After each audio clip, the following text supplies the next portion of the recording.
Hello everyone, welcome और welcome back to my channel. तो आज की इस वीडियो में हम डिस्कस करने वाले हैं एम्स बीएससी नर्सिंग 2026 के एप्लीकेशन फॉर्म्स आउट हो चुके हैं। अब फॉर्म फिलिंग के टाइम पे आपको क्या क्या डॉक्यूमेंट्स चाहिए होंगे, किन की नीड होगी। अगर ये डॉक्यूमेंट्स नहीं होंगे तो आप फॉर्म फिल नहीं कर पाओगे। अगर करेक्ट फॉर्मेट में नहीं होंगे तो आपका फॉर्म रिजेक्ट हो जाएगा।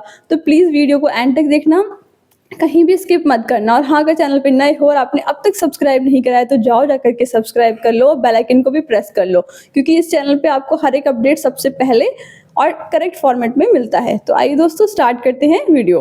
तो देखो, सबसे पहले मैं जो डॉक्यूमेंट्स बताने वाली हूँ, एक कॉपी पेन ले लो, लिखते जाओ मेरे साथ में, ठीक है। ताकि फॉर्म फिल करते टाइम कोई भी गलती मत करना, क्योंकि एम्स के फॉर्म में खासकर ऐसा होता है, अगर आपका जो बेसिक रजिस्ट्रेशन है उसमें डॉक्यूमेंट गलत कर दोगे अपलोड तो आपका वो रिजेक्ट हो जाएगा, आपका आरयूसी नहीं आएगा, आपका जो फाइनल फॉर्म सबमिशन है वो नहीं हो पाएगा, ठीक है।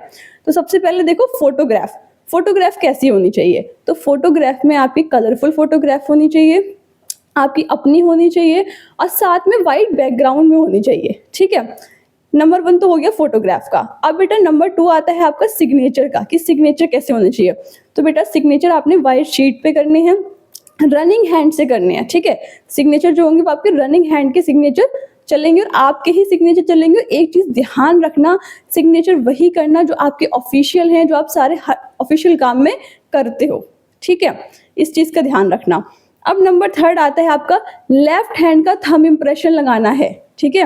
राइट हैंड का मत लगाना, फिंगर्स का मत लगा देना, लेफ्ट हैंड का थंब इंप्रेशन आपने लगाना है। क्लियर है इतनी ये चीज। नेक्स्ट आपका आता है 10th की मार्कशीट, ठीक है। तो देखो, आपका सबका 10th हो गया होगा, आपके पास में 10th की मार्कशीट होगी, उसकी फोटो लेना, उसको स्कैन करना और वो अपलोड करनी है, ठीक है। 10th की मार्कशीट हो गई। नंबर आपका नेक्स्ट आता है कि 12th की मार्कशीट। अब देखो, 2 केस होंगे। कुछ स्टूडेंट ऐसे होंगे जिनका 12th पहले हो चुका होगा, उनके पास 12th की मार्कशीट होगी, ठीक है। वो तो उस फोटो लेना, उसका स्कैन करना, अपलोड कर देना। अब कुछ स्टूडेंट ऐसे होंगे जिनकी अभी 12th हुआ है, उनका रिजल्ट नहीं आया है, उन्होंने पेपर दे रखा है, तुम अपीयरिंग में डाल देना, कोई दिक्कत नहीं होगी, फॉर्म फिल हो जाएगा, ठीक है। ये हो गई 12th की मार्कशीट का। अब सबसे इंपॉर्टेंट आता है आपका कास्ट सर्टिफिकेट का, ठीक है। कि कास्ट सर्टिफिकेट कैसा होना चाहिए, कब से कब तक का होना चाहिए। क्योंकि बेटा अगर कास्ट सर्टिफिकेट आपका सही नहीं होगा, आपको रिजर्वेशन नहीं मिलेगा।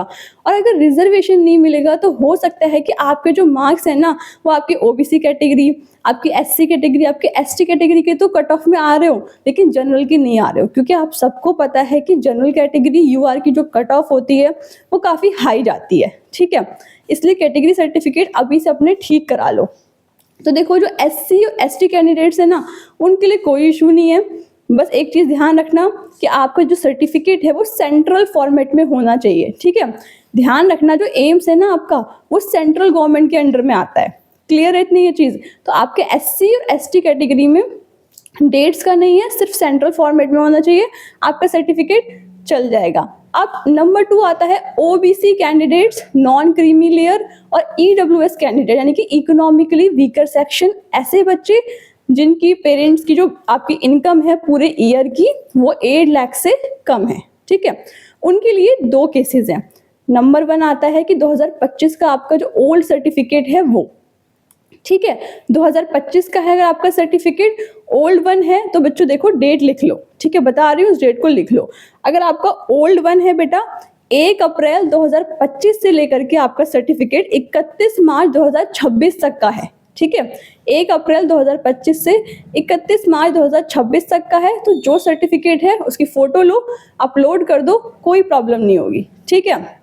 लेकिन अगर आपका सर्टिफिकेट 24 का है, 22 का है, या फिर आपके पास है ही नहीं, ठीक है, नया बनवा रहे हो फाइनेंशियल ईयर का, तो कब से कब तक का होना चाहिए, ठीक है। नया सर्टिफिकेट बनवा रहे हो तो आपकी जो डेट है ना उसमें, वो आपकी 1 अप्रैल 2026 से 24 अप्रैल 2026 की होनी चाहिए। ये एम्स ने अपने जो ब्रोशर है ना ऑफिशियल, उसमें लिखा है।